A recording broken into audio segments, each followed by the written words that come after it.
Hello বন্ধুরা, কেমন আছো তোমরা সবাই? আশা করি অনেক অনেক ভালোই আছো।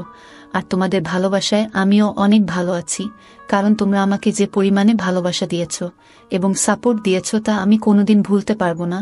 তাই তোমাদেরকে মজা দেওয়ার জন্য আবারও একটি নতুন গল্প নিয়ে হাজির হলাম। গল্পটি শোনার মতো, আশা করি তোমাদের দাঁড়িয়ে যাবে এবং তোমরা হাতের কাজ করতে সবাই হেডফোন নিয়ে বসে যাও। যদি আমার গল্প শুনে মজা পাও তাহলে অবশ্যই আমার চ্যানেলটি সাবস্ক্রাইব করবে। তো চলো বন্ধুরা, আমরা কথা না বাড়িয়ে আসল গল্পে চলে যাই।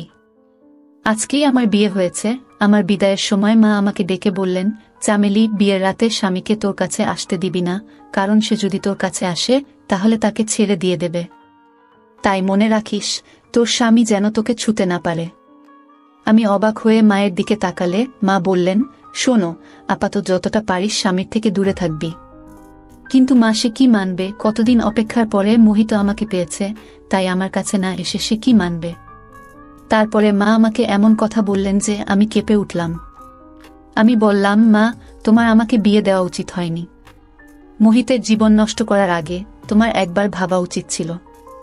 মোহিত যখন এই সত্যটা জানতে পারবে তখন তার সবকিছু শেষ হয়ে যাবে। তুমি এটা ভালো করনি। আমার চোখে পানি চলে এলো।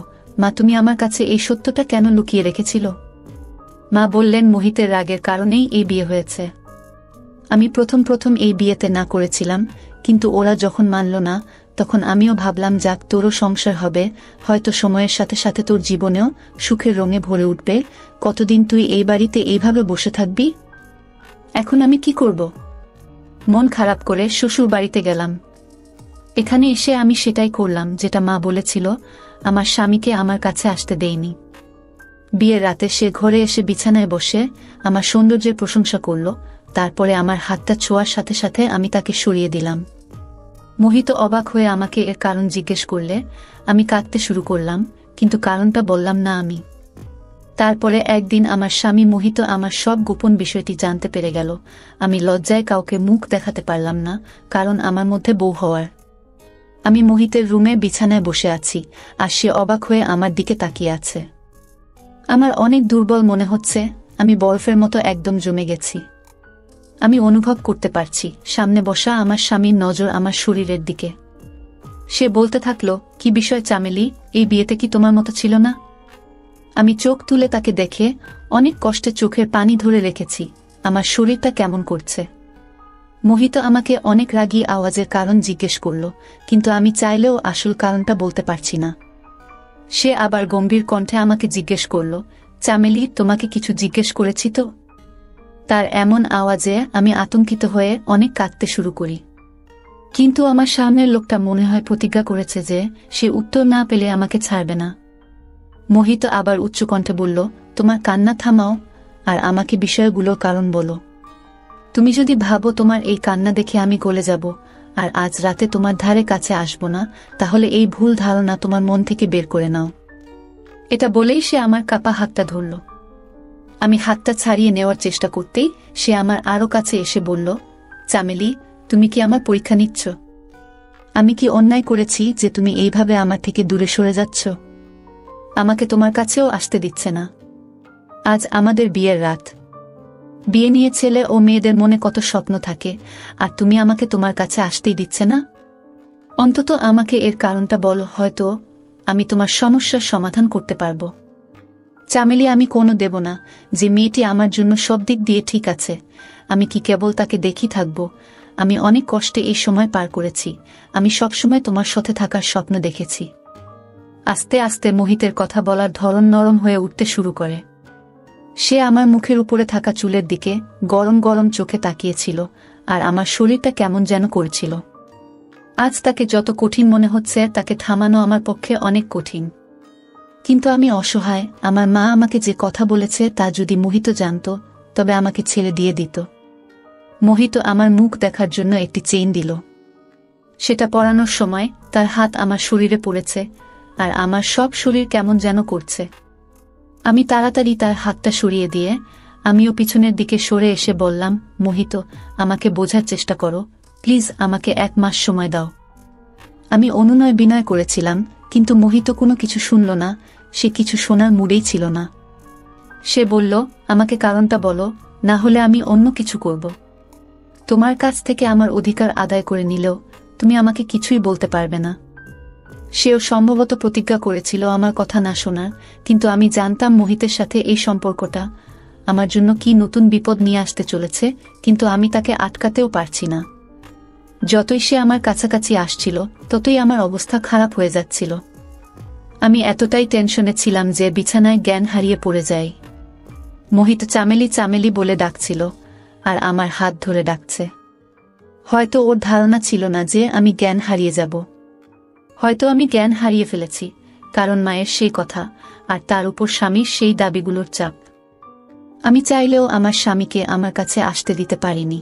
এমন নয় যে আমার জীবনে অন্য কোনো পুরুষ ছিল। আমি মোহিতকে অনেক পছন্দ করতাম। এটাও নয় যে অতীতে আমার সাথে এমন কোনো ঘটনা ঘটেছিল যে আমার গোপন রহস্য ফাঁস হয়ে যাওয়ার ভয় পাব। কিন্তু আমার যে সমস্যা সেটা কম মেয়েদেরই থাকে। যখন জ্ঞান ফিরল তখন আমি হাসপাতালের বেড়ে। শাশুড়ি ও মোহিত আমার কাছে চিন্তিত হয়ে দাঁড়িয়েছিল। শাশুড়ি আমাকে কেমন মনে হচ্ছে সেটা জিজ্ঞেস করলেন। মহিলা ডাক্তার বললেন, এখনই একেবারেই ঠিক আছে, আপনারা চাইলে এনাকে বাড়িতে নিয়ে যেতে পারেন। তারা কিছুক্ষণের মধ্যে আমাকে বাড়িতে নিয়ে এলো। শাশুড়ি আমাকে আমার ঘরে রেখে বিশ্রাম নিতে বললে আমি বিছানায় শুয়ে পড়লাম। বিয়ে বাড়ির কারণে বাড়িতে অনেক অতিথিরা উপস্থিত ছিলেন। আমি শুনতে পাচ্ছিলাম মোহিতের দাদা, ভাই, জামাইবাবুরা মোহিতের সাথে মজা করছে যে বিয়ের রাতেই তুমি তোমার বউয়ের সাথে এমন কি করলে যে মেয়েটি একেবারে জ্ঞান হারিয়ে ফেলেছে। একটি ফুলের মতো মেয়ে, তোমার একটু আস্তে এগানো উচিত ছিল, কিন্তু তুমি তো ফুলটাকে শেষ করে দিয়েছ। তারা একটা মজা করার সুযোগ পেয়েছে, তাই তারা আর থামে। সবাই কি ভাবছিল জানি না, তবে আমি নিজেই লজ্জা পাচ্ছিলাম, কারণ আমার কারণে মোহিত সবার সামনে লজ্জিত হচ্ছিল। কেউ তাকে উপদেশ দিচ্ছিল 4 দিন ওই রুমের ধারে কাছেও যাবে না।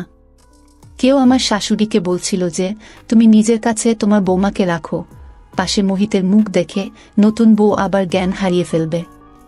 হাসি মজার আওয়াজে আমি নিজের চোখেই ছোট হয়ে যাচ্ছি, কিন্তু আমিও অসহায়। আমি যদি আমার স্বামীকে আসল কারণটা বলি তাহলে সে আমাকে ছেড়ে দিয়ে বাড়ি থেকে বের করে দেবে। আমি যদি কিছু নাও বলি তাহলেও আমাদের সম্পর্কের কয়েক মাসের মধ্যেই সে জানতে পারবে। কিছুদিন শাশুড়ি আমার কাছে আসতে থাকলেন। তিনি আমাকে খাবারও খাওয়াতেন। তিনি অনেক নরম মনের এবং স্নেহময়ী মহিলা। আস্তে আস্তে সব অতিথিরিও চলে গেল, আমার শরীরও ঠিক হয়ে গেল। তাই আমি নিজেই রান্নাঘরের কাজ করতে থাকলাম, যদিও আমার শাশুড়ি আমাকে নিষেধ করেছিলেন। মোহিত অনেক চুপচাপ থাকত এবং খাওয়ার সময় আমার দিকে অভিযোগের চোখে তাকিয়ে থাকত। শ্বশুর বাড়িতে শুধু মোহিত আর আমার শাশুড়ি থাকতেন। মোহিত আমার শাশুড়ির একমাত্র ছেলে। যদিও সব অতিথি চলে গেছে, কিন্তু শাশুড়ি তার বান্ধবী ও তার মেয়েকে রেখে দিয়েছেন। শাশুড়ির বান্ধবীর মেয়ে আমার সমবয়সী, তার গ্রাজুয়েশনের পরীক্ষা হয়ে গেছে। তাই মা মেয়ে মাসখানেক এখানে থাকার প্ল্যান করেছিলেন। দিয়াও সুন্দরী ছিল, কিন্তু যে জিনিসটি আমাকে বিরক্ত করত তা হল সে মোহিতের সাথে অনেকভাবে মিশত এবং মোহিতের সাথে হেসে হেসে কথা বলত। সেই দিনও খাওয়ার টেবিলে বসে দিয়া কি নিয়ে কথা বলে যাচ্ছিল, কিন্তু মোহিত তার কথায় উত্তর দিচ্ছিল না। তার চোখ আমার দিকে স্থির ছিল। সে মুখে কিছু বলছে না, কিন্তু তার চোখ আমাকে যা বলছে তা আমি জেনেও না জানার ভান করলাম। রাতে রান্নাঘরের কাজ করছিলাম, সবাই যে যার রুমে চলে গিয়েছে। কিছুর অনুভূতি হওয়ায় মাথা ঘুরিয়ে দেখলাম মোহিত আমার ঠিক পিছনের দিকে দাঁড়িয়ে আছে। সে বলল, মাথা ব্যথায় আমার ঘুম আসছে না, 1 কাপ চা বানিয়ে দাও তো। ভাবলাম চায়ের কথা বলে বেরিয়ে যাবে। আমি চায়ের কেটলিটা গ্যাসের উপরে রাখলাম। আমি রান্নাঘরে কাজ করার সময় রান্নাঘরের দরজায় আমার পোশাকগুলো রাখতাম, কারণ এই সময় আমি রান্নাঘরে একাই থাকি আর বাড়িতে কোনো মানুষ বা কেউ ছিল না। কিন্তু মোহিত হঠাৎ এইভাবে রান্নাঘরে এসে আমার কাছে দাঁড়াবে তা আমার ধারণা ছিল না। আমি যখন ওর দিকে মনোযোগ দিয়ে দেখলাম তখন আমার লজ্জা পেতে থাকল। ও রান্নাঘরের দরজার কাছেই দাঁড়িয়ে, আর আমার পোশাকটাও সেখানেই আছে। আমি পোশাকটা নিয়ে নিজের শরীরে দিতেও পারছি না, তাই যত তাড়াতাড়ি সম্ভব চা বানানোর চেষ্টা করলাম। কিন্তু আজ গ্যাসের চুলাটা অনেক আস্তে চলছে, হয়তো কোনো ময়লা আটকে গেছে। এত আস্তে চললে চা তৈরি হতে 15 থেকে 20 মিনিট পার হয়ে যাবে, আর এইভাবে 15 থেকে 20 মিনিট দাঁড়ানো আমার পক্ষে কঠিন হয়ে যাচ্ছে। বারবার মোহিতের চোখে আমার চোখে পড়ছিল আর আমার হার্টবিট বেড়ে যাচ্ছিল। তারপরে হঠাৎ মোহিত বলল, চামেলি, তোমার চুলগুলো অনেক সুন্দর। আমি খেয়াল করলাম ও আমার দিকে আরেকটু এগিয়ে এসেছে। রান্নাঘরটা অনেক ছোট, তাই ও আমার অনেক কাছে চলে এসেছে। আমি অনেক নার্ভাস ফিল করছি। ও আমার সামনে দাঁড়িয়ে আমার মুখের দিকে তাকিয়ে বলল, জানো, আমি তোমাকে আমার বন্ধুর বিয়েতে প্রথম দেখেছিলাম। যতক্ষণ আমি বিয়ের অনুষ্ঠানে ছিলাম, আমার চোখ সবসময় তোমার দিকেই স্থির ছিল। সেখানেই আমি মনে মনে তোমাকে ভালোবেসে ফেলি। তখন থেকে তোমার সাথে আমার বিয়ের কথা ঠিক না হওয়া পর্যন্ত আমি কোনোমতেই শান্তি পাচ্ছিলাম না। এই বলে মোহিত আমার আরও কাছে চলে এলো, আর আমি পিছিয়ে দেয়ালে গিয়ে বাধা পেলাম। মোহিত, প্লিজ সরো, আমাকে আমার পোশাকটা নিতে দাও বলে আমি আমার কপালের ঘাম মুছলাম। মোহিত বলল, এখানে অপর কেউ নেই যার থেকে তোমাকে নিজেকে লুকাতে হবে। মোহিত আমার আরও কাছে এসে আমার শরীরটা ধরে। ওর গরম নিঃশ্বাসে আমি নরম হয়ে যেতে থাকলাম। আমার অবস্থা আরও খারাপ হতে থাকল। আমার মুখ ওর নিয়ন্ত্রণে নেওয়ার আগেই আমি ওকে পিছনের দিকে সরিয়ে দিয়ে রান্নাঘর থেকে বেরিয়ে তাড়াতাড়ি আমার রুমে গিয়ে দরজা বন্ধ করে দিলাম। আমি কিভাবে মোহিতকে থামাতে পারি? সে আমার স্বামী এবং আমাকে ভালোবাসে। সে তার বন্ধুর বিয়েতে আমাকে দেখে আমাদের বাড়িতে বিয়ের সম্বন্ধ পাঠিয়েছিল। আমার মা প্রথমে এই বিয়েতে রাজি হননি, কিন্তু মোহিত এই বিয়েটা নিশ্চিত না হওয়া পর্যন্ত আমাদের বাড়ির দরজাটা ছাড়েনি। আর আজ এত অপেক্ষার পরে সে আমাকে স্ত্রী হিসেবে পেয়েছে, কিন্তু সে আমাকে তার মন ভরে ভালোবাসতেও পারেনি, কারণ আমি তাকে অনুমতি দেইনি। সে তো তার জায়গায় ঠিকই ছিল, কিন্তু আমি সেই এক সমস্যায় আটকে ছিলাম। সে আমার জন্য সমস্যা হয়ে দাঁড়িয়েছিল। টেনশনে আমি কাঁদতে থাকলাম। আমি পাথর না, এটা একটা স্বাভাবিক সম্পর্ক। মোহিত যতটা আমার ভালোবাসা পাওয়ার জন্য ব্যাকুল ছিল, আমিও ততটাই তার ভালোবাসা পাওয়ার জন্য আকুল ছিলাম। মনে হতো আমি সব কথা ভুলে তার মনের মধ্যে লুকিয়ে পড়ি, কিন্তু আমার অসহজত্ব আমাকে আটকে রেখেছে। আমি কাঁদতে কাঁদতে কখন ঘুমিয়ে পড়েছি জানি না। সকালে যখন ঘুম থেকে উঠলাম, মোহিত অফিসে চলে গেছে। আমি মোহিতের এত তাড়াতাড়ি অফিসে যাওয়ার কারণ জিজ্ঞেস করলে শাশুড়ি বললেন, তিনি জানেন না, হয়তো অফিসে কিছু জরুরি কাজ আছে। আমার মনে পড়ল আমি সারা রাত রুমে দরজা ভিতর থেকে বন্ধ করে রেখেছিলাম। সম্ভবত মোহিত ডাইনিংয়ের সোফায় ঘুমিয়েছে। তার ব্যাগ জামাকাপড় তো রুমেই। বুঝলাম মোহিত অফিসে যায়নি, বাড়ি থেকে কোথাও একটা চলে গেছে। এখন আমার মোহিতের চিন্তা হতে থাকল। জানি না সে কোথায় গেছে, হয়তো সে আমার উপর রাগ করেছে। এইসব চিন্তাতেই সারাদিন পার করলাম আমি। সন্ধ্যার দিকে মোহিত এসে সোজা ঘরে চলে গেল। তারপর থেকে মোহিত আমার সাথে কথা বলা একেবারেই বন্ধ করে দিল। সে আমার দিকে তাকায়ও না। একবার আমি তার অফিসের পোশাক ইস্ত্রি করতে শুরু করলে সে আমার হাত থেকে পোশাকগুলো নিয়ে বলল, আমার কাজ করার দরকার নেই। সে তার জামাকাপড় দিয়াকে দিয়ে দিল। নাস্তার কথাও তাকেই বলল। আমি অস্থির মনে করছিলাম। সম্ভবত আমার প্রতি মোহিতের ব্যবহার ঠিকই ছিল। কতক্ষণ সে আমার সাথে ভদ্র থাকতে পারে? কিন্তু আমার জীবন বেরিয়ে যাচ্ছিল যখন আমি দিয়াকে তার সাথে ঘুরতে দেখলাম। সে আনন্দের সাথেই মোহিতের সব কাজ করে দিচ্ছিল। আমি অবাক হয়ে দেখতাম যে মোহিত সন্ধ্যায় যখন অফিস থেকে ফিরত, দিয়া নববধূর মতো সেজে দরজায় দাঁড়াত। মোহিত ভিতরে এলে দিয়া দৌড়ে তার কাছে যেত, হেসে তাকে হ্যালো বলে তার হাত থেকে ব্যাগটি নিয়ে যেত। যেগুলো আমার দায়িত্ব ছিল সেগুলো খুশি হয়ে দিয়া পূরণ করত। আর আমার মধ্যে যেন কেমন একটা হয়ে যেত।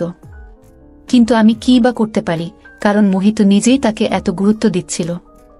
সম্ভবত মোহিত আমার কাছে যা চাচ্ছিল তা আমি পূরণ করতে পারিনি। যদি বিষয়টা এতেই সীমাবদ্ধ থাকত তাহলে ঠিক ছিল।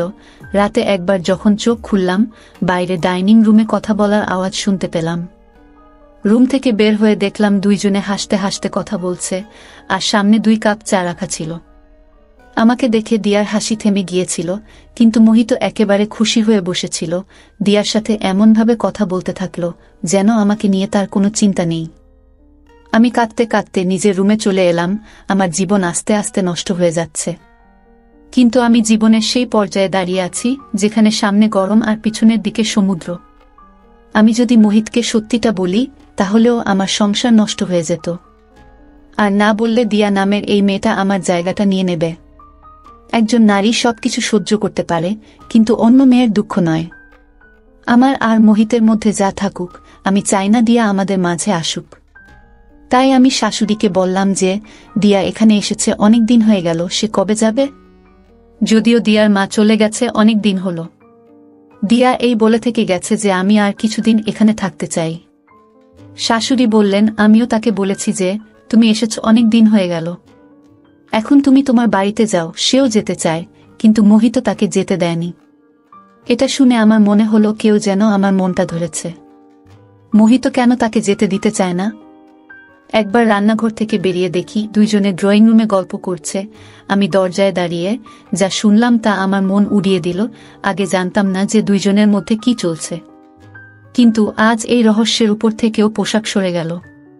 আমি এই ভুল ধারণার মধ্যে ছিলাম যে মোহিত আমাকে ভালোবাসে, কিন্তু বাস্তব হয়তো অন্য কিছু। কারণ আমি যা শুনেছিলাম তাতে বুঝতে পারলাম যে আমার স্বামী আমাকে ভালোবাসে না। এই বিয়েটা মনে হয় সে বাধ্য হয়ে করেছে, নইলে তো সে শুধু দিয়াকেই ভালোবাসত, আর দিয়াও এখানে থেকেছে শুধু তার কথায়। আমি কাঁদতে কাঁদতে আমার রুমে চলে এলাম। রাতের খাবারও খাইনি। আমার শাশুড়ি এসে জিজ্ঞেস করলেন, তুমি কেন খাবে না? আমি মাথা ব্যথার অজুহাত দিয়ে মাঝ রাত অবধি কান্নাকাটি করে পার করে দিলাম। রাত 2টার দিকে ড্রয়িং রুম থেকে আস্তে আস্তে আওয়াজ আসতে থাকল। রুম থেকে বেরিয়ে এসে দেখি ড্রয়িং রুমের দরজা বন্ধ। ড্রয়িং রুমের জানালা দিয়ে তাকাতেই অবাক হয়ে উঠলাম আমি। দিয়া মোহিতের সাথে বসে আছে। চোখ বড় বড় হয়ে গেল এবং আমার শরীরটা কেমন করতে থাকল। আমি ঘামে ভিজে গেছি। ঈশ্বরকে ধন্যবাদ জানালাম যে আমি যা দেখেছি তা স্বপ্ন ছিল। আমি উঠে তাড়াতাড়ি ঘর থেকে বেরিয়ে ড্রয়িং রুমে গিয়ে দেখলাম মোহিত তার ল্যাপটপে কিছু কাজ করছে। আমি কাঁদতে কাঁদতে তার কাছে বসলাম। সে আমাকে দেখে কিছুটা বিরক্ত হয়ে জিজ্ঞেস করল, কি ব্যাপার, তুমি আবার কাঁদছো কেন? আমি বললাম, মোহিত, তুমি আজকের পর দিয়ার সাথে কথা বলবে না। আমার কথা শুনে প্রথমে সে কিছুক্ষণ আমার দিকে তাকিয়ে রইল, তারপরে ল্যাপটপ বন্ধ করে বলল, কথা বলবো না কেন? আমি বললাম, তোমার মনে যদি দিয়াই ছিল তাহলে আমাকে বিয়ে করলে কেন?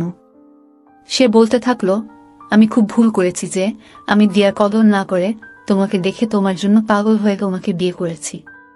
দিয়া আমাকে আগে থেকেই ভালোবাসতো আর আমাকে বিয়ে করতে চাইতো। এখন আমিও বুঝতে পেরেছি, তাই আমি দিয়াকে বিয়ে করতে চাই। এটা শুনে আমি একদম পাগল হয়ে গেলাম আর কাঁদতে কাঁদতে বললাম, তুমি এটা করতে পারো না, তুমি আমাকে এভাবে শেষ করতে পারো না, তোমাকে ছাড়া আমি শেষ হয়ে যাব। মোহিত, আমি তোমাকে অনেক ভালোবাসি। আমার কথা শুনে মোহিত আমার হাত ধরে রুমে নিয়ে এসে রুমের দরজা বন্ধ করে দিয়ে বলল, শুধু এইটুকুই আমি শুনতে চেয়েছিলাম। আমি জানতাম তোমার মধ্যে মন আছে, তাই আমি দিয়াকে অনুরোধ করেছিলাম এই নাটকটা করতে। চামেলি, দিয়া আমার নিজের বোন। মায়ের বান্ধবীর কোনো সন্তান নেই, তাই মা দিয়াকে তাকে দিয়েছিলেন। এটা আমার জন্য একেবারে নতুন, আমি জানতাম না। তখন মোহিত বলল যে তুমি আমাকে দূরে পাঠিয়ে দিয়েছিলে, যেটা আমাকে অনেক কষ্ট দিয়েছে। আমি ভেবেছিলাম তুমি হয়তো অন্য কাউকে ভালোবাসো, তাই আমার থেকে দূরে থাকার অজুহাত খুঁজতেছি। আমি দিয়ার সাথে মিলে এই নাটকটি করেছি, আর আজকে তোমার অভিব্যক্তি আমাকে আনন্দ এবং শান্তিতে ভরিয়ে দিয়েছে। মোহিত আমার কাছে আসতে থাকল, এত কাছে যে সে আমাকে তার সাথে নিল। মোহিত অন্য কণ্ঠে বলল, চামেলি, তোমার মন থেকে সব ভয় দূর করে দাও। আমি তোমার স্বামী, আমি তোমাকে অনেক ভালোবাসি, তোমাকে কখনোই কষ্ট দেব না। এইবার আমি তাকে আর আটকাতে পারলাম না, কারণ আমি আমার ভালোবাসা প্রকাশ করে দিয়েছি। সারা রাত এই ভয়ে পার করলাম যে যেদিন মোহিত আমার সত্যিটা জানবে সেই দিনই হবে এই বাড়িতে আমার শেষ দিন। যাই হোক, আমার আদর পেয়ে মোহিত অনেক খুশি। কিছুদিন পরে দিয়াও ফিরে গেল, কিন্তু আমি সবসময় ভয়ে ভয়ে থাকতাম যে মোহিত যখন আমার সত্যটা জানতে পারবে তখন আমার কি হবে। মাত্র কয়েক মাস হয়েছে আমাদের বিয়ে। একদিন খাওয়ার সময় আমার শাশুড়ি বলতে শুরু করলেন, মোহিত, যত তাড়াতাড়ি সম্ভব আমাকে নাতিপুতির সুখ বসো না। তুই আমার একমাত্র ছেলে, আর আমি তাড়াতাড়ি দাদি হতে চাই। এই নির্জন বাড়িতে ছোট বাবুর কান্নার আওয়াজ একটা শোনা মাত্রই আমার হাত থেকে প্লেট পড়ে গেল। আমি তাড়াতাড়ি প্লেটটা তুলে নিলাম। মোহিত আমার দিকে তাকিয়ে বলল, কি ব্যাপার চামেলি, তুমি টেনশনে আছো মনে হচ্ছে। আমি তাকে কি উত্তর দেব? আমি চুপচাপ রইলাম দেখে মোহিত হেসে তার মাকে সান্ত্বনা দিয়ে বলল, মা, এত তাড়া কিসের? তুমি তাড়াতাড়ি সুখবর পাবে, কিন্তু আমার শাশুড়ির যেন খুব ইচ্ছা, এবং হয়তো তার ইচ্ছা স্বাভাবিক। তার মাত্র 2টি সন্তান, তার মধ্যে দিয়াকে তিনি তার বান্ধবীকে দিয়েছিলেন, তার কাছে শুধু মোহিত ছিল। এই বাড়িটি বহু বছর ধরে ফাঁকা পড়ে আছে, সেজন্যই তার বাবুর নেওয়া অনেক ইচ্ছা। তার মায়ের বারবার বলার জন্য মোহিত আমাকে একজন মহিলা ডাক্তারের কাছে নিয়ে গেলে তিনি অনেক টেস্ট লিখে দিলেন। আমি অনেক অস্থির ছিলাম, এইসব কিছু ঠিক হচ্ছিল না। আমি ভয়ে ভয়ে মোহিতকে বললাম, মায়ের বাবু নেওয়ার এত ইচ্ছা কেন? মোহিত আমার হাত ধরে বলল, চামেলি, বাবু আমারও অনেক পছন্দ, আমি শুধু চাই সৃষ্টিকর্তা যেন আমাকে একসাথে দুটো বাবু দেন। মোহিতের দুটি সন্তানের কথা আমার মনকে কষ্ট দেওয়ার জন্য যথেষ্ট। আমার মা আমাকে যে সত্যিটা বলেছিলেন, আমি জানতাম আমি মোহিতকে এই সুখ কখনো দিতে পারব না, আর যেদিন মোহিত এটা জানবে সেদিনই হবে এই বাড়িতে আমার শেষ দিন। সে কখনই আমাকে এটার সাথে মেনে নেবে না। তারপরে আল্ট্রাসাউন্ড করার সময় যেভাবে ডাক্তার একবার আমার মুখের দিকে একবার আল্ট্রাসাউন্ড স্ক্রিনের দিকে তাকাচ্ছিল, তাতে যেন আমার মন আমার শরীর থেকে বেরিয়ে যাচ্ছিল। আমার চোখ থেকে পানি পড়তে থাকল। আমি ডাক্তারকে অনুরোধ করলাম আমার স্বামীকে এই সম্পর্কে কিছু না বলার জন্য, কিন্তু তিনি বলতে থাকলেন, আমাদের এই ক্ষমতা নেই, আর আমি না বললেও অন্য কোনো আল্ট্রাসাউন্ডের লোক এই কথা বলবে, তুমি বেশিক্ষণ লুকিয়ে রাখতে পারবে না। সবচেয়ে ভালো হয় তুমি নিজেই তোমার স্বামীকে সত্যিটা বলো। আমি তাকে অনুনির্বিনয় করতে থাকলাম যে আমার সংসার শেষ হয়ে যাবে, কিন্তু হয়তো আমার কপাল খারাপ। রিপোর্ট মোহিতের কাছে পৌঁছে গেল। মহিলা ডাক্তার রিপোর্টটা দেখার সাথে সাথে আমাকে অবাক চোখে দেখতে থাকল, আর তিনি মোহিতকে আমার রিপোর্টের সব সত্যিটা বলে দিলেন। আমি পাথরের মতো বসে রইলাম, মোহিত আমার সত্যিটা জেনে গেছে। মোহিতের পরিবর্তন হয়ে যাওয়া চেহারা দেখে আমার জীবন বেরিয়ে যাচ্ছিল। বাড়ি যেতেই আমার শাশুড়ি যখন মোহিতকে আমার রিপোর্ট সম্পর্কে জিজ্ঞাসা করলেন, মোহিত বলল যে ডাক্তার এখনো কিছু বলেনি। আমি এই কথা শুনে কিছুটা সুখ অনুভব করলাম, কারণ শাশুড়ি জানলে আমাকে হাত ধরে বাড়ি থেকে বের করে দিতেন। আমি চুপচাপ আমার রুমে চলে এলাম। এখন অস্থিরতায় আমার মনটা বেরিয়ে যাচ্ছিল। জানি না মোহিত রুমে এসে আমাকে কি শাস্তি শোনাবে। মোহিত যখন রুমে এলো তখন তার চোখ লাল। আমার মনটা কেমন করছে, আমার চোখ থেকে অবিরাম পানি বয়ে যাচ্ছিল। সে এসে আমার কাছে বসে চুপচাপ কিছুক্ষণ আমার দিকে তাকিয়ে রইল। সে মুখে তো কিছুই বলল না, কিন্তু তার চোখ যেন অনেক কিছু বলছে যে, কেন তুমি আমার কাছ থেকে এত বড় একটা কথা লুকালে? আমার চোখ থেকে অবিরাম পানি ঝরতে থাকল। আমি নিজেকে ভাগ্যের হাতে ছেড়ে দিয়েছি। কিছুক্ষণ পরে মোহিত বলতে থাকল, শুধু একটা কথা বলো চামেলি, তুমি কি এটা আগে থেকেই জানতে? আমি নাতে মাথা নেড়ে বললাম, আমার মা বিয়ের রাতে আমাকে এই কথা বলেছিল, তাই আমি তোমাকে আমার কাছে আসতে দিতাম না, যাতে সত্যটা জানার পর তুমি আমাকে ছেড়ে না দাও। এই বলে আমি কাঁদতে থাকলাম। সে বলল, চামেলি তুমি এটা ভালো করনি। তুমি জানো আমি আমার মায়ের একমাত্র সন্তান। যদি তোমার মা সত্যিটা জানতো তাহলে আমাদেরকে অন্ধকারে রেখে অন্যায় করেছেন। এই কথা বলেই মোহিত ঘর থেকে বেরিয়ে গেল। সারা রাত আর রুমে আসেনি। বিয়ের রাতে মা কাঁদতে কাঁদতে আমাকে বলেছিলেন যে জন্ম থেকেই আমার মধ্যে বাবু নেওয়ার ক্ষমতা নেই, আমি কখনই মা হতে পারবো না। 14 বছর থেকে 15 বছর পর্যন্ত আমার শরীর থেকে ময়লা বের হয়নি দেখে আমার মা টেনশনে ছিলেন। আমার 16 বছর বয়সেও যখন আমার শরীর থেকে ময়লা বের হয় না, তখন তিনি আমাকে একজন মহিলা ডাক্তারের কাছে নিয়ে যান, যেখানে আমার আল্ট্রাসাউন্ড হয়েছিল, কিন্তু মা তখন আমার কাছ থেকে এই সত্যটা লুকিয়ে রাখেন। তিনি শুধু বলেছিলেন আমার মধ্যে সামান্য ঘাটতি আছে, যা সময়ের সাথে সাথে পূরণ হয়ে যাবে এবং আমি স্বাভাবিক হয়ে যাব। আমিও এটা ভুলে গিয়ে নিজের জীবন নিয়ে ভালো ছিলাম, কিন্তু বিয়ের রাতে মা আমাকে এই সত্যটা বলেন এবং সাথে আমাকে এটাও বলেছিলেন যতটা সম্ভব মোহিতের থেকে দূরে থাকতে, কারণ সে যদি তার সাথে সম্পর্ক করে কিছুদিন পরে বাবুর কথাও বলবে, এবং এর জন্য যখন তোকে ডাক্তারের কাছে নিয়ে যাবে তখন তারাও এই সত্যটা জেনে যাবে। আর আজকে সেই দিনটি এসে গেছে। মোহিতের কাছে আমার রহস্য প্রকাশ পেয়ে গেছে। আমি অনেক কাঁদছিলাম, কিন্তু সে একবারও আমার চোখের পানি মুছিয়ে দিতে আসেনি। সকালেই বুঝতে পেরেছি আমাকে নিয়ে কি সিদ্ধান্ত হতে চলেছে। সকালে যখন ঘর থেকে বেরোলাম তখন মোহিত ওর অফিসে চলে গেছে। সারাটা দিন অন্যভাবে পার করছি। আমি বাড়িতে ফিরে এসেও ওর মুখে বিষণ্ণতার ছাপ। সে হাতে রিপোর্টগুলো নিয়ে শাশুড়ির সামনে রাখে। আমি ভয়ে শেষ হয়ে যাচ্ছিলাম, কিন্তু জানতে পারলাম আমার শাশুড়ি সম্পূর্ণ নিরক্ষর। তিনি বললেন, মোহিত, আমি এসব রিপোর্ট কি বুঝি, এতে কি লেখা আছে সেটা আমাকে বল। মোহিত বলল, মা, আমি তোমাকে কখনো বংশধর দিতে পারবো না, সন্তান হওয়ার ক্ষমতাই আমার নেই, আমার কোনোদিন সন্তান হবে না। এই বলে মায়ের শরীরে মাথা রেখে সে কাঁদতে থাকল। শাশুড়িকে ধরে আরও বলল, দয়া করে আমাকে সন্তানের জন্য আর জিজ্ঞেস করবে না। আমি তোমাকে সবকিছু দিতে পারি, কিন্তু সন্তান কোনোমতেই না।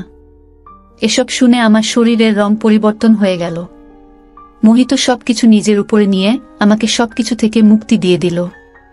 আমার শাশুড়িও কাঁদছেন, আর আমি অবাক হয়ে আমার স্বামীর দিকে তাকিয়ে রইলাম যে এটা পুরুষের কোনো রূপ, যেটা মোহিতের রূপে আমার সামনে। আমার শাশুড়ি কিছুক্ষণ কান্নাকাটি করে তারপরে তিনি বললেন, চিন্তা করিস না মোহিত, অনাথ আশ্রম থেকে একটা বাবু নিয়ে আসিস, আর আমরা নিজের মনে করে তাকে মানুষ করব। কিন্তু তুই মন খারাপ করিস না, আমি আর কখনো তোকে সন্তান নিতে বলবো না। রুমে এসে মোহিত প্রাণহীন মানুষের মতো শুয়ে পড়ল। আমি তার কাছে গিয়ে তার পা ধরে কাঁদতে কাঁদতে বললাম, তুমি একই করলে? আমার সমস্যাগুলো নিজের মাথায় নিয়ে নিলে।